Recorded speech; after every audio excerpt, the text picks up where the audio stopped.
నా పేరు వేణుగోపాలరెడ్డి. మాది మానేంపల్లి గ్రామం, లేపాక్షి మండల్, హిందూపూర్ తాలూకా.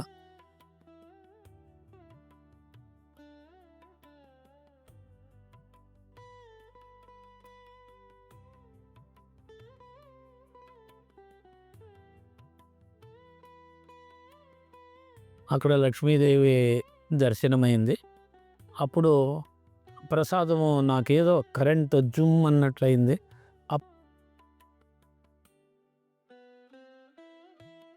ఆ సిద్ధిలు కలిగిండే వెనకటి జన్మ సుకృతం వల్ల అవి నీకు వచ్చేస్తా ఉన్నాయి.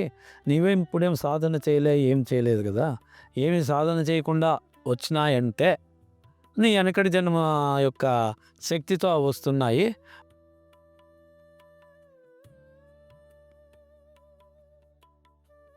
ఒక లెక్చరర్ గురుచరిత్ర పారాయణ చేయండి మీరు బాగుంటుంది అంటే, ఆ గురుచరిత్ర నేను పారాయణ చేస్తూ ఉంటే భరద్వాజ్ గారు నాకు దర్శనమిచ్చినట్టయింది. గురుచరిత్ర చదువుతూ ఉంటే విద్యానగర్‌లో అంతా.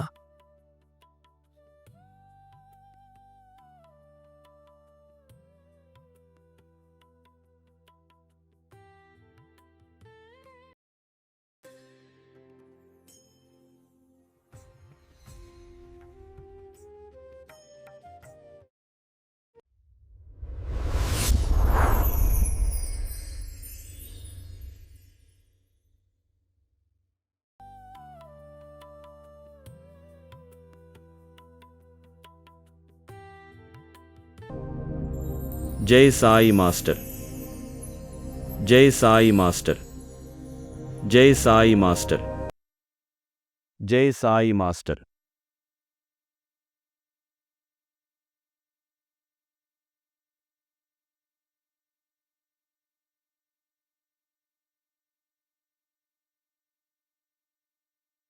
నా పేరు వేణుగోపాలరెడ్డి. మాది మానేంపల్లి గ్రామం, లేపాక్షి మండల్, హిందూపూర్ తాలూకా. నేను చిన్నప్పటి నుండి 12 ఏండ్లప్పుడు నా చిన్న వయసులోనే నాకు అమ్మ సాక్షాత్కరించింది. అది ఎట్లా సాక్షాత్కరించిందంటే, మొక్కజొన్నలు కిందకు వేస్తూ ఉంటే గోవిందా గోవిందా అనే నామంతో అందరము పిల్లలు కలిసి వేస్తూ ఉంటే నాకు అమ్మవారు ప్రత్యక్షమయ్యి భయపడి నేను కింద పడిపోయినాను, స్పృహ తప్పిపోయి.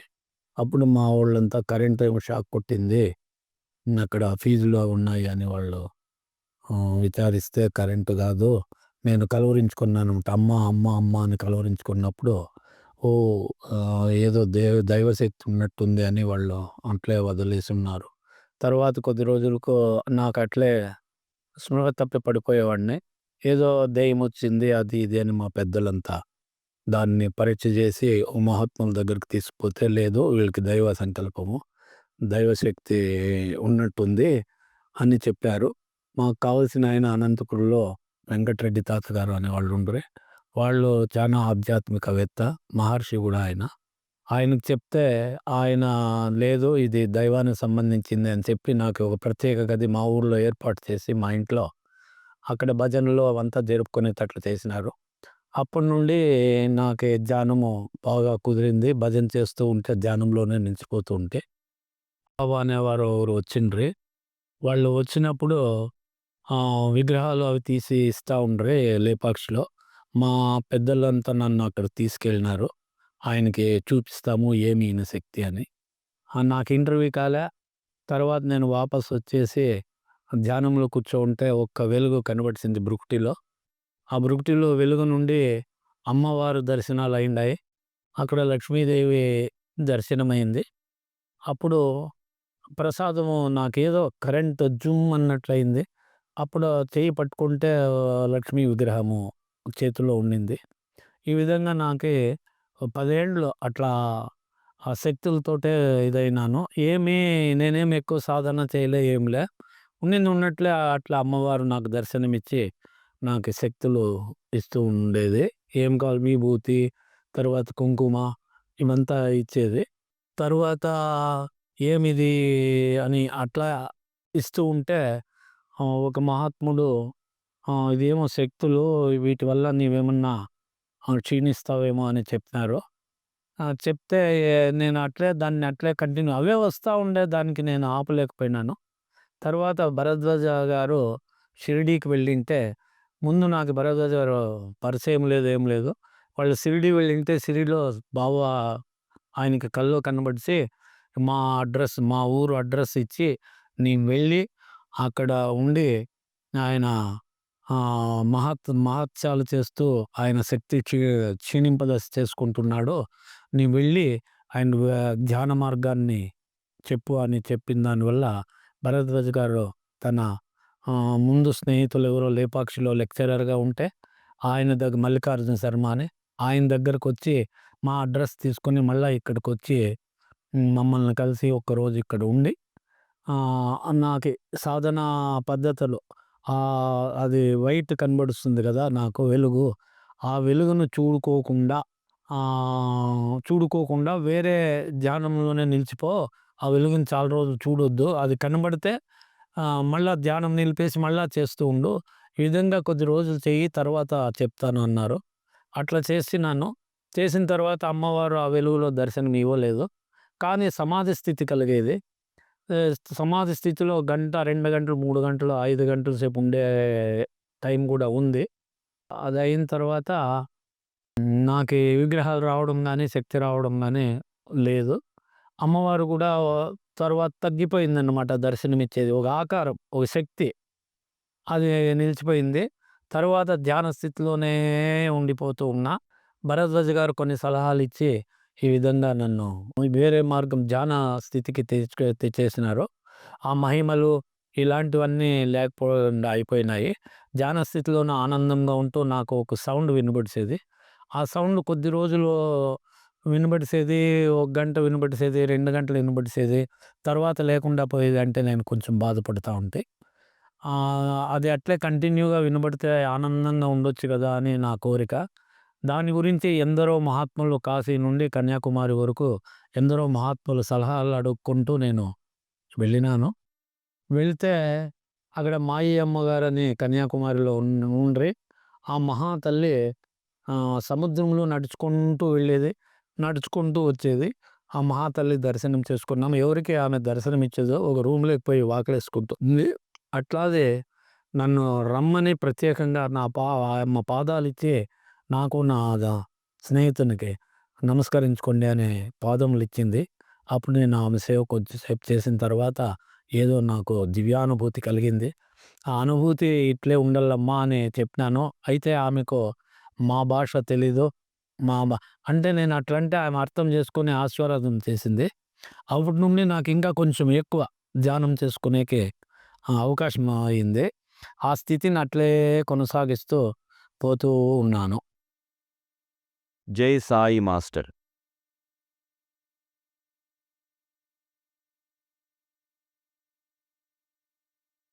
నమస్కారం అండి. భక్తి సోపానం ప్రేక్షకులకి మీరు ఆచార్య ఇక్కిరా భరద్వాజ మాస్టర్ గారు మిమ్మల్ని ఎప్పుడొచ్చి కలిశారు? ఆ సందర్భం ఏంటి? అలా వాళ్ళని కొంచెం పంచుకోవాలని నేను ఆలోచిస్తుంటా. భరద్వాజ మాస్టర్ గారు వచ్చి ఓ 40 ఏండ్లు పైబడి అయింది. అది డేట్ నాకు గుర్తులేదు. ఆయన ఒక్కళ్ళే వచ్చినారు. ఎవరు లేపాక్షికొచ్చి ఇట్లా వచ్చినానని చెప్పారు. ఒక్కరే ఇక్కడ ఒక్కరోజు ఉన్నారు. తర్వాత వేరే వాళ్ళు వచ్చి పిలుచుకొని వెళ్ళారు.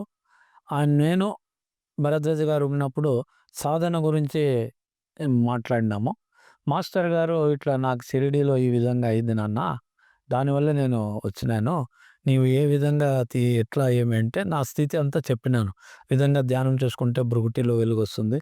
తర్వాత ఏదో ఒక శక్తి నాకు దర్శనమిస్తుంది. ఆ శక్తి విగ్రహాలను ఇస్తా ఉంది. ఏం కావాలో అది మనము కోరింది కాదు. ఆమె ఏది ఇస్తే అది నా చేతిలోకి వస్తా ఉన్నాయి. అది ఎట్లా వస్తున్నాయి ఏమి దాన్ని నేను పట్టించుకోను. వస్తే అక్కడ పెట్టేస్తాను. తర్వాత నేను ధ్యాన స్థితికి వెళ్ళిపోతా ఉన్నాను మాస్టర్. ఇది నా స్థితి, ధ్యాన స్థితి అని చెప్తే అప్పుడు కొన్ని ఆధ్యాత్మికమైనటువంటి సలహాలు చెప్పి, ఇది యోగ మార్గంలో కూడా యోగం చేస్తే ఇట్లొస్తుంది. నువ్వు ఇప్పుడు ఆ యోగం చేయలేదు, వెనకటి జన్మలో నీవు చేసినావు. దానివల్లే సిద్ధులు కలిగినాయి నీకి. ఆ సిద్ధులు కలిగిండే వెనకటి జన్మ సుకృతం వల్ల అవి నీకు వచ్చేస్తా ఉన్నాయి. నీవేం ఇప్పుడేం సాధన ఏం చేయలేదు కదా! ఏమి సాధన చేయకుండా వచ్చినాయంటే నీ వెనకటి జన్మ యొక్క శక్తితో అవి వస్తున్నాయి. వాటిని పట్టించుకోవద్దు, నీవు ధ్యానం చేసుకుంటూ ఉండు అని కొన్ని సలహా సూచనలు ఆ రోజంతా ఉండి చెప్పినారు. దాని ప్రకారమే నేను పోతున్నా.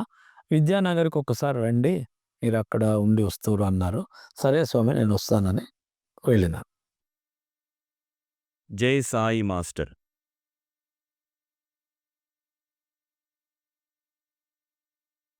స్వామి, మీరిందాక భరద్వాజ మాస్టర్ గారు మొట్టమొదటిసారి షిరిడీ నుంచి తర్వాత ఇప్పుడు బావగారు ఆత్మీయకు మీ ఊరొచ్చారు.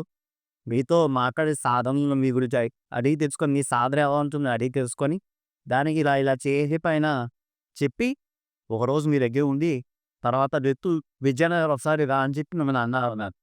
మీరు విద్యానగర్ ఎన్ని సార్లు వెళ్ళారు? ఆ వివరాలు అంటే మందిర నిర్మాణ సమయంలో మీ ఫోటో కూడా కొన్ని నేను చూసాను. అలాగా ఆ వివరాల గురించి మీరు విద్యానగర్ వెళ్ళిన వివరాలు కొంచెం ప్రాక్టికల్ అందుకు పంచుకోమని మనం చేస్తున్నాం. నేను మాస్టర్ గారు ఇక్కడికొచ్చి, "మీరు ఒక్కసారి రండి విద్యానగర్" అని పిలిచినారు. సరే మాస్టర్ వచ్చినానని ఒకసారి వెళ్ళాను. వెళ్ళినప్పుడు ఇంకా అక్కడ మందిరం అది ఏర్పాటు లేదు. ఆయన ఇంటిలోనే సత్సంగం అది నడుపుతూ ఉండింది. భక్తులంతా అక్కడికి వచ్చేవారు. అప్పుడు నా గురించి భరద్వాజ్ గారు భక్తులకు చెప్పారు. ఈయన ఒక ధ్యానం చేసుకుంటూ ఒక ఆయన మహాత్ముడీయన. ఈయనకి శక్తులు ఉన్నాయి. ఆ శక్తులు కూడా అమ్మవారే ఈయనకి దర్శనమిస్తున్నాడు. కానీ గురువు లేదు ఈయనకి. ఈయన స్వయంగా వెనకటి జన్మ నుండి ఈయనకి ఇది ప్రాప్తించింది అని భక్తులతో సత్సంగంలో ఒకసారి, 2 సార్లు చెప్పినారు. తర్వాత నాకు ఒక రూమ్ ఏర్పాటు చేసినా అక్కడ ధ్యానంలో నిలిచిపోయినాను. కొద్ది రోజులుండి కొన్ని ఆధ్యాత్మిక విషయాలు భరద్వాజ గారితో పంచుకున్నాను. తర్వాత ఊరికి వచ్చేసినాననమాట.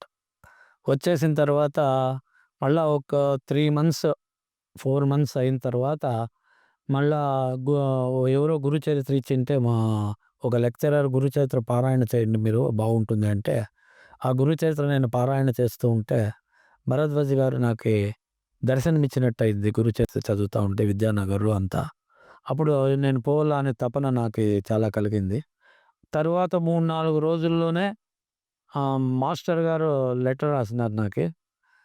ఏమనంటే నాకి కల్లో రాగి రేకు మీద నీ గురించి కొన్ని రాసినారు. రాసి నాకి కల్లో కనపడిసింది. కాబట్టి ఆ విషయాల గురించి మాట్లాడదాం మీరు రండి అన్నారు. అప్పుడు నాకి డబ్బులు లేవు. నాకు ఎట్లా అని నేను చాలా ఆలోచన చేసుకున్నాను. అప్పుడు విద్యానగర్ పోయేంత డబ్బు నాకి ఉండింది. జేబులో ఉండింది అదంతకదే. అది ఎట్లా వచ్చింది, ఏమొచ్చింది అని తెలీదు. కరెక్ట్‌గా నేను ఆ డబ్బు తీసుకొని దానికే వచ్చింది. అమ్మవారే ఇచ్చినారని నేను అనుకోని నేను విద్యానగర్‌కి వెళ్ళాను. వెళ్ళి అక్కడ చాలా రోజులు ధ్యానం చేసుకున్నాను. మళ్ళా 20 రోజులయిన తర్వాత వచ్చేసినాను. మళ్ళా ఒకసారి వెళ్ళాను. అప్పుడు మందిరము కొంచెం స్టార్ట్ అయింది. తర్వాత అక్కడ ఉన్నట్టే గోడల లెవెల్ వరకు వచ్చింది. వచ్చిన తర్వాత మాస్టర్ గారు ధ్యానంలో కూర్చోంటే, మందిరం గురించి మీరు అమ్మవారిని కొంచెం అడగండి. కొంచెము పనులు నిదానంగా నడుస్తున్నాయన్నారు. సరే స్వామి అని ఒక్క రోజంతా ధ్యానం చేసుకొని, మళ్ళా రోజు ఈ విధంగా నాకి ఆ ధ్యానంలో కలిగింది. మనం అక్కడ పోయి ధ్యానం చేసుకుందాం, ఎవరు రాకూడదు. నైట్ పోదాం స్వామి అంటే అక్కడకు వెళ్ళాము. ఒక గెజ్జెల శబ్దం మాదిరి నాకు వినబడింది. అప్పుడు అమ్మ వచ్చింది అని నాకు అప్పుడే ముందు స్పృహ ఉంది గదా! ఆ విధంగానే వచ్చింది అమ్మే అని నేను అనుకున్నాను. చెయ్యి పట్టుకుంటే ఇట్లా అదేదో ఫలం వచ్చేసింది. అది ఏమి అని నాకు తెలీదు. అది బట్టతో చుట్టింది. దీన్ని అక్కడ పాతిపెట్టు, మందిరం సాగుగా నడుస్తుంది అని చెప్పినారు. ఇది ఎవరికీ చెప్పకూడదు, గుప్తంగా ఉంచు దీన్ని అన్నారు. ఇంక భరద్వాజ్ గారు చూసినారు కాబట్టి ఇంక వాళ్ళకి అన్ని విషయాలు చెప్పినాను. దాన్ని ఇద్దరూ కలిసి పాతిపెట్టి అక్కడ చాలాసేపు నేను ఆసనాలేసుకొని, ఆసనాలతో ధ్యానం చేసుకున్నాను. అప్పుడు నాకి మంచిది అయితుంది, ఇది ఇంప్రూవ్ అయితుంది అని నేను భరద్వాజ్ గారితో చెప్పినాను. అప్పుడు భరద్వాజ్ గారు అంతకు ముందే ఫోటోగ్రాఫర్‌ని పెట్టి, ఇక్కడ ఏం జరుగుతుంది మీరు ఫోటో తీయండి అని ఎవరిని రానికుండా ఆయన్ని మాత్రము ఫోటోకి రమ్మన్నాడు. ఆయన ఫోటో తీసినాడు. ఆ కాపీలు కూడా కొన్ని ఉన్నాయి. అక్కడ అమ్మవారు ఇచ్చిండేది, అక్కడ పూడ్చిపెట్టిండేది కూడా ప్రత్యక్షంగా ఉన్నాయి. అప్పటి నుండి అది ఇంప్రూవ్ అయింది. మళ్ళా కొద్ది రోజులు ఉన్న తర్వాత వచ్చేసినాను. వచ్చి చాలా రోజులైన తర్వాత నా పెళ్లి విషయం అప్పుడు నేను భరద్వాజ్ గారిని అడుగొస్తాను అని నేను వెళ్ళినాను.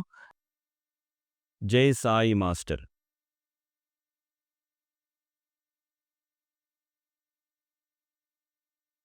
స్వామి నాకొక చిన్న సందేహం. నేను లైవ్‌లో కూడా అడిగాను. మళ్ళీ ఒకసారి ఈ చూసే ప్రేక్షకులందరూ కూడా క్లారిటీ అవ్వాలి. ఇప్పుడు మాస్టర్ గారు ఆయన కూడా చిన్న వయసు నుంచి ఎన్నో సాధనలు, ఎంతో తపస్సు, ఎంతో ధ్యానం, ఎంతో సాధన అన్నీ చేశారాయన. షిరిడీ వెళ్ళారు. బాబాగారి సాక్షాత్కారం కలిగింది. ఆత్మానుభూతి కలిగింది. విశ్వ చైతన్యానుభూతి కలిగింది ఆయనకి. ఆయన అందరూ మాస్టర్ గారు, సాయిబాబా బేటా, సాయి మాస్టర్ అని ఆయన పిలుస్తూ ఉంటారు.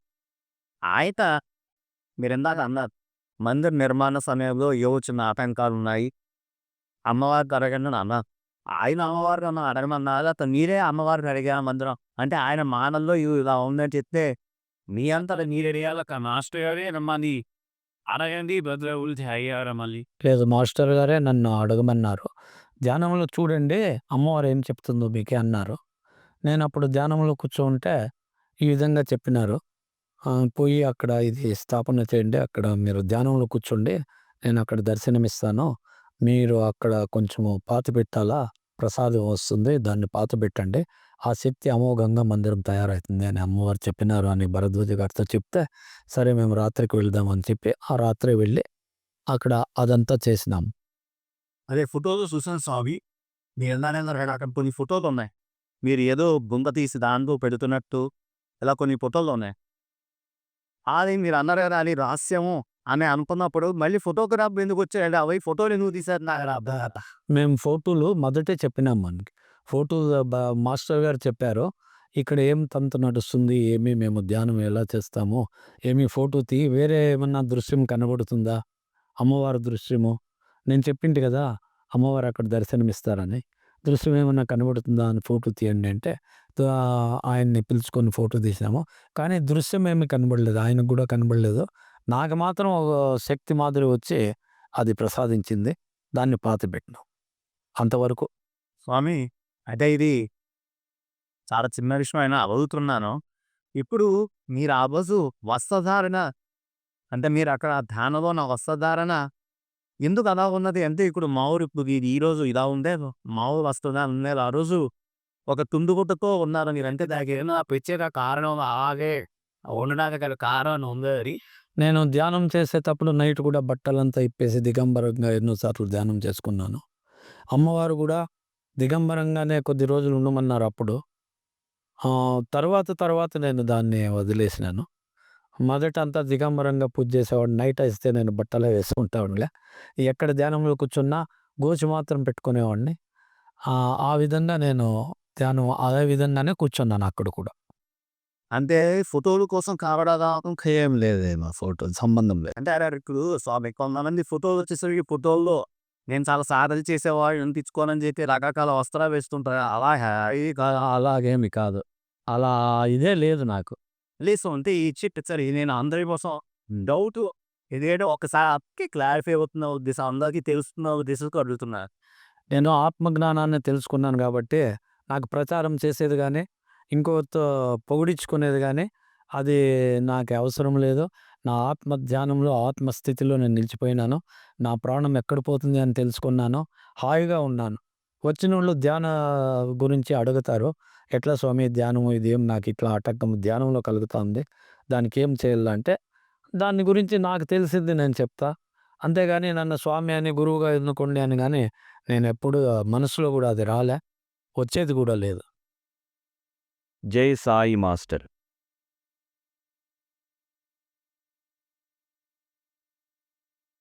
స్వామి ఈ మధ్య నేను వేరే వాడిని ఇంటర్వ్యూ చేయడానికి వెళ్ళినప్పుడు నేను ఒక ఫోటో చూశాను. అదేంటంటే బడబోర్ మాస్టర్ గారి దంపతులు అంటే మాస్టర్ గారు, అమ్మగారు, ఇంకొంతమంది భక్తులు, అలాగే మీరు కూడా కేశవ స్వామితో ఫోటోలో ఉన్నారు. అదుతో మీరు ఉన్నారు. మీరు ఎప్పుడు కేశవ స్వామిని దర్శించుకున్నారు విద్యానగర్లో? ఆ వివరాలు ఒకసారి ప్రేక్షకులతో పంచుకోవాలి. నేను విద్యానగర్‌కి వెళ్ళింటి ముందే ఇట్లా కేశవయ్యజీ గారు వస్తారు. ఫోటో ఆవిష్కరణ ఉంది. అక్కడికి వస్తారు అని చెప్పారు. అప్పుడు నేను, మాస్టర్ గారు అందరూ మందిరంలో ఉన్నాము. కేశవయ్యజీ గారు వచ్చారు. వచ్చినప్పుడు పాదాభిషేకం చేసుకొని నేను పాద నమస్కారాలు చేసుకొని ఉన్నాను. తర్వాత ఈయనే మన ఆంధ్రాకంతా సాయిబాబాది ప్రచారం చేసిండేదని అక్కడ ఉన్న కొందరు చెప్పారు. చాలా మహాత్ముడైన రిజిస్టర్ ఆఫీసర్‌గా ఉన్నాడు పెనుగొండలో మీ హిందూపూర్ దగ్గరే అని చెప్పినారు. అయితే మా నాన్న వాళ్ళు చూసిండ్రంట. ఒకసారి చెప్పిండ్రి. మద్రాసులో ఉన్నారు ఇట్లా కేశవయ్య స్వామీజీ అని. వాళ్ళు షిరిడీ సాయిబాబా భక్తులురా అని మా నాయన నాకు చెప్తూ ఉండేవారు అప్పుడప్పుడు. నేను అది జ్ఞాపకం చేసుకొని ఓహ్! వీరే వాళ్ళు అని ఆయన దర్శనం చేసుకున్నాను. ఇంకోటి ఆయన చేసినటువంటి మహత్యం ఏమంటే బాబా పెద్ద ఫోటో ఆవిష్కరించినారు విద్యానగర్‌లో. అప్పుడు నైవేద్యము మిఠాయి ఏమో ఇచ్చినారు ఆయన చేతికి. బాబాకి ఇట్లా తినిపించేకి పోయినాడు ఫోటో దగ్గర. ఇట్లా పెడితే అది మాయమైపోయిందనమాట. అది అది చూసి నేను చాలా ఇదైపోయినాను. బాబా ఆయన చేతిలోది తిన్నాడే! ఎంత మహాత్ముడు అని అప్పుడు పాదాలకి నమస్కారం చేసినాను. అప్పుడు నాకు ఆశీర్వదించినాడు ఆయన. ఆ ఫోటోలు గూడా ఉన్నాయి. కేశవయ్యజీ ఫోటోలు గూడా కొన్నున్నాయి. స్వామి మీరు ఆ విద్యానగరు మందిరం సమయంలోనే అంటే బాబాగారి పటం ఆవిష్కరణ అవన్నీ జరిగినప్పుడు, కుంభాభిషేకం అవన్నీ జరిగినప్పుడు కేశవ స్వామి వచ్చారు కదా! మీరప్పుడు వారిని దర్శించారా? ఇంకెప్పుడైనా కూడా వారిని దర్శించారా? లేదు లేదు. అప్పుడే దర్శించిండేది. ఇంకెప్పుడు దర్శించలేదు. చెప్తా ఉండేది వింటా ఉంటి. అంతే. అప్పటికి ఇది స్థితి ఇలానే లేదా అమ్మవారి స్థితి ఉండేది. ఉండేది. మరి అప్పుడు వారిని కూడా ఏమి లేదు. ఏం అడగలేదు. వాళ్ళనేం అడగలేదు. వాళ్ళ ఆశీర్వాదం తీసుకున్నా. మా చెప్పారు అక్కడ భరద్వాజ గారు చెప్పారు. ఈయన మహాత్ముడు ఈ విధంగా సాధన చేసుకుంటూ ఉన్నాడంటే, చాలా సంతోషం, చాలా సంతోషం. ఆశీర్వాదం ఇట్లా చేశారు. మీకేమనిపించింది స్వామి? ఆయన చూస్తే మీకు ఎలా అనిపించింది? అంటే మీకు వాళ్ళతో మాట్లాడే అవకాశం ఏమైనా దొరికింది? లేదు లేదు. మాట్లాడే అవకాశం దొరకలే. ఆయన్ని చూస్తేనే షిరిడీ బాబాని చూసినట్టే అనిపించేసింది. అంత నిరాడంబరత్వం, అంత ఉదార స్వభావాలు, వాళ్ళ మాటల్లోనే వీళ్ళు మహాత్ములు అనే కనుక్కునే అంత శక్తి వాళ్ళలో ఉండింది. మీరు స్వయంగా ఆయన ప్రసాదాలు తీస్తుంటే మీరు చూసారు. తప్పకుండా అసలు నేను ప్రత్యక్షంగా ఫోటో దగ్గరే ఉండి చేసిన ఆయన పక్కనే ఉన్నాను. మీరు కావాల్సింటే ఫోటోలో చూడొచ్చు. మీరు ఆయన ప్రసాదం తీయొచ్చు, మీరు చూసారు. తప్పకుండా చూశాను. జై సాయి మాస్టర్.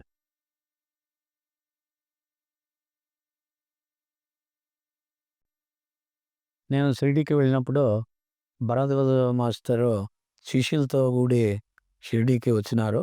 అంటే నాకు తెలీదు. మందిరంలో నేను కూర్చొని ఉంటే భరద్వాజ మాస్టర్ గారు వచ్చారు. అంతకుముందు నేను కలిసుంటి. వాళ్ళతో పరిచయం ఏర్పడి ఖండోబా దేవాలయం పోయి అక్కడ కొంచెం ధ్యానం చేసుకొని మళ్ళా మందిరంకొచ్చి మందిరంలో గంట సేపు ధ్యానం చేసుకొని, "అంతా చూసినావా నీవు? బాబా గురించి ధ్యానంలో తెలుసుకున్నావా?" అని అడిగినాడు. సరే నాకే చాలా అనుభవం అయితాంది సార్ ఇక్కడ. చాలా పవర్‌ఫుల్‌గా ఉంది ఈ సమాధి.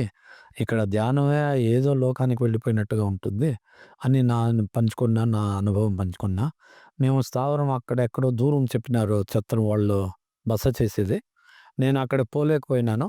ఇక్కడే దర్శనం చేసుకొని వచ్చాక ట్రై చేస్తాను స్వామి నేను తర్వాత అన్నాను. వాళ్ళు భరద్వాజ గారు శివనేశ్వర స్వామితో మాట్లాడి వాళ్ళు వెళ్ళిపోయినారు. నేను తిరిగి శివనేశ్వర స్వామి దగ్గర ఉన్నాను. అప్పుడు భరద్వాజ గారు బాబాకి అంశ అని చెప్తారు. అప్పుడు నాకు చాలా వండర్ అయ్యి చాలా సార్లు భరద్వాజ దర్శనం చేసుకునేకి నాకు అవకాశం అయింది. శివనేశ్వర స్వామి భరద్వాజ గారు అంటే చాలా భక్తి. బాబాను చూసినట్టుగా చూసేవాడు ఆయన్ని.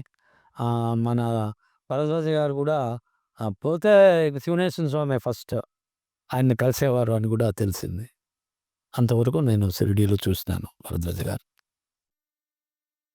జై సాయి మాస్టర్.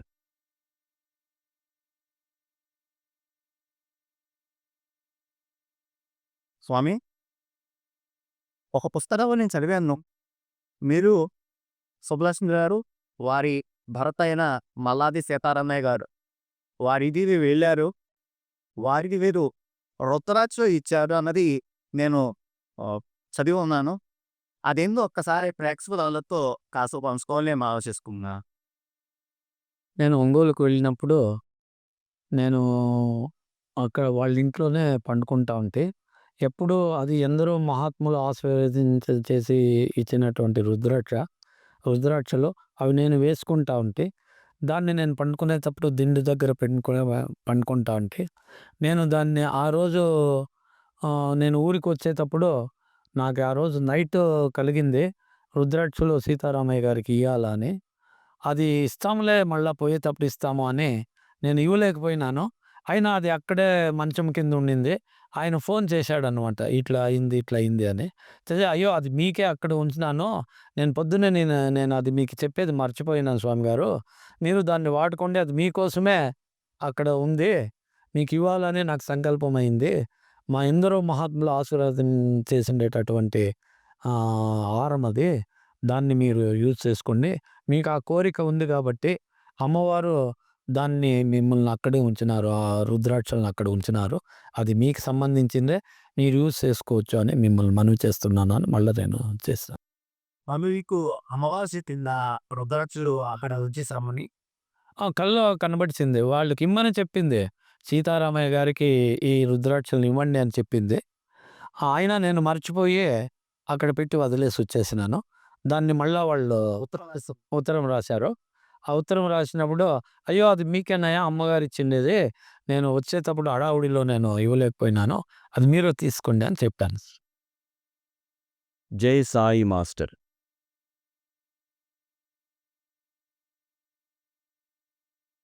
హైదరాబాదులో ఆ స్నేహితుల ద్వారా పోయింటే, ఇక్కడికి భరద్వాజ వస్తారు అని మా స్నేహితుల ద్వారా నేను విన్నాను. అప్పుడు భరద్వాజ మాస్టర్‌తో వేరే స్నేహితులు ఇంట్లో ఉన్నారు. అప్పుడు దర్శనం చేసుకున్నాను. తర్వాత నేను ఊరికొచ్చేసి ఒంగోలులో ఉన్నప్పుడు పోయినాను. పోయి అక్కడ చాలా రోజులు ఉండి మళ్ళా వచ్చేసినాను. మళ్ళా భరద్వాజ గారి దర్శనం నాకి కాలేదు. తర్వాత సమాధి దర్శనం చేసుకున్నాను. మాస్టర్ సమాచారం ఇప్పుడు లేదు వెళ్ళలేదు. తెలియలేదేమో. హ్మ్. తెలియలేదేమో. అది జ్ఞాపకం లేదు. వెళ్ళలేదు. మళ్ళా మందిరము సమాధి అయిన తర్వాత వెళ్ళొచ్చాను. స్వామి మీరు భరద్వాజ మాస్టర్‌తో చాలా కాలం మీరు ఉన్నారు కదా! భరద్వాజ మాస్టర్‌తో ఉంటే మీకు ఎలా అనిపించేది? వాడిని చూస్తే మీకేమనిపించేది? వాడు ఒలిచిన కొలత మీ అందరితో పంచుకోండి. ఆయన ఒక మహాత్ముడు. ఎందరో భక్తుల్ని ఈ మార్గంలోకి తీసుకొని రావాలా, వేరే మార్గం పోయి చాలామంది స్టూడెంట్స్ గానీ, వేరే వాళ్ళు గానీ చెడిపోతున్నారు. వాళ్ళంతా భక్తి మార్గంలోకి తీసుకురావాలా అని తపన పడేవాడు భరద్వాజ్ గారు. ఎందుకంటే నేను అక్కడ ఆయన దగ్గరుండి కొద్ది చూసినాను. ప్రతి ఒక్కరి సంశయము తెంచేవాడు. వేరే వాళ్ళ చేత ఆ సంశయం తెంచి వాళ్ళని ఆ దారిలో పెట్టేకి కాదు. అలాంటి వాళ్ళు వస్తా ఉంటారు. ఎన్నో ప్రశ్నలు వాటన్నిటికి క్లుప్తంగా జవాబు చెప్పేవాడు భరద్వాజ మాస్టరు. ఆయన అవతార పురుషుడే అని నేను నమ్మినాను గానీ, వేరే సామాన్య మనిషి అంతు గాదు. ఆయన కొద్ది రోజుల్లోనే వెళ్ళిపోయినాడంటే ఆయన అవతారం చాలించి, భక్తి మార్గాన్ని చూపిచ్చి, ఈ విధంగా మీరు నడవండి అని చెప్పి ఆయన అంతరార్థమైనాడు. అది చాలా బాధాకరము. ఆయన మహాత్ముడే గానీ వేరే కాదని నా అభిప్రాయము. అమ్మవారితో గూడా నేను ధ్యానంలో ఉన్నప్పుడంటే అమ్మవారు చెప్పారు. "ఏ బేటా అవతార పురుష కా" అని చెప్పింది. నేనది మర్చిపోయినాను. ఈ విధంగా భరద్వాజ్ మాస్టర్ గారితో నాతో చాలా ఉదారంగా మేమిద్దరం ధ్యానం చేసుకొని, ధ్యానంలో ఏమేమున్నాయని గూడా మాట్లాడుకున్నాము. కొన్ని విషయాలు మనం బయటికి చెప్పేకి లేదు. నేను ఆయనతో పంచుకొని ఆయన్నే చూసుకుంటూ ధ్యానం చేసుకునేవాడిని. ఆయనది ఏదో ఒక వెలుగు విస్తరిస్తూ ఉండేది. ఎప్పుడూ సిగరెట్, చాయ్. ఇట్లా సిగరెట్ తాగుతా ఉంటే చాయ్ ఇట్లా ఉండేది. అది చూసి నేను చాలా వండర్ అయినాను. ఎంత మహాత్ముడు ఈయన, సిద్ధి పురుషుడు. కానీ అవధూతగా లేకపోయినా ప్రాపంచికంగా అన్నీ ఉంటూ భక్తుల్ని ఆకర్షిస్తూ వాళ్ళు భక్తి మార్గంలో నడిపి ఎందరినో హేతువాదులను గూడా వాళ్ళు వేసే ప్రశ్నలకే జవాబు చెప్పుకుంటూ ఏ మాత్రము తడబడకుండా వాళ్ళనంతా ఆకర్షణగలుగుకొని ఎందరినో మహానుభావులను చేసిన మహాపురుషుడు ఆయన. ఆయనకు గూడా నేను నమస్కరిస్తున్నాను.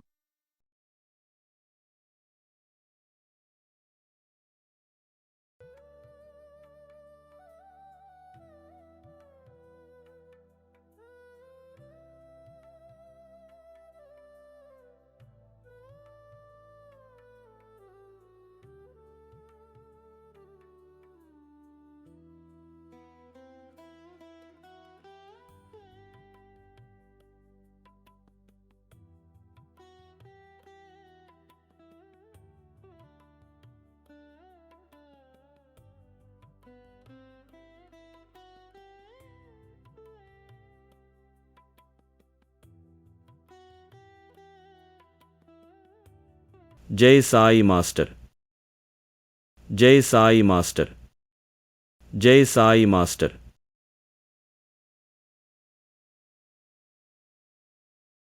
ఆధ్యాత్మిక బంధువులందరికీ నమస్కారం. మీరు చాలామంది మా వీడియోస్ చూస్తున్నారు, కానీ సబ్స్క్రైబ్ చేయట్లేదు. సబ్స్క్రైబ్ చేయకుండా ఉంటే గనక మాది చాలామందికి చేరదు. మేము కొత్త కొత్త వీడియోస్ చేసే ఉత్సాహం కలగదు. అందువల్ల దయచేసి మీరందరూ కూడా మా ఛానల్ని సబ్స్క్రైబ్ చేయండి. అలాగే మన ధర్మం, మహాత్ములు, గురువులు, ఈ సంప్రదాయం చాలామందికి ప్రస్తుత యువతకి, జనరేషన్కి తెలియట్లేదు. నేను కష్టపడి చేసేది అందరికీ అందించాలి. నా చేతనంత 10 మందికి అందించాలి. నాకు తెలిసింది ఇతరులకి పంచుకోవాలన్నది ఈ ప్రయత్నం. అందువల్లనే నేను ఈ భక్తి సోపానం అనే ఆధ్యాత్మిక ఛానల్ని ఎంచుకున్నాను మిగతా వాటితో పోలిస్తే. అందువల్ల మీరందరూ కూడా ప్రతి ఒక్కరూ మా ఛానల్ని సబ్స్క్రైబ్ చేయండి. మీకు తెలిసిన కాంటాక్ట్స్ అందరికీ చెప్పి మంచి ఛానల్ అని చెప్పి సబ్స్క్రైబ్ చేయించండి. మా వీడియోస్ని ప్రతి ఒక్కరికి షేర్ చేయండి. అలాగే బెల్ ఐకాన్ నొక్కండి కొత్త కొత్త నోటిఫికేషన్ కోసం. మీరెప్పుడు ఇలాగా ఆదరిస్తూ ఉంటే, మీ ఆదరణ, ప్రేమ చూపిస్తుంటే ఇంకా ఎన్నో మంచి విషయాలు, ఎక్కడెక్కడో ఉన్న విషయాలు కూడా చెప్పాలని అనిపించి ఆ ప్రయత్నంలోకి మేము వెళ్తాం. అందువల్ల ఉత్సాహం రావాలంటే మీ ఆదరణ కావాలి కదా, మీరందరూ ఆశీర్వదించాలి కదా. అందువల్ల తప్పకుండా మీ అందరూ కూడా మా ఛానల్ని సబ్స్క్రైబ్ చేయండి. మీ ప్రేమ, మీ ఆశీర్వాదం ఎల్లప్పుడూ నాపై ఉంచండి. మా ఛానల్ని ఎప్పుడూ ఇలాగా ఆశీర్వదించండి. నమస్కారం.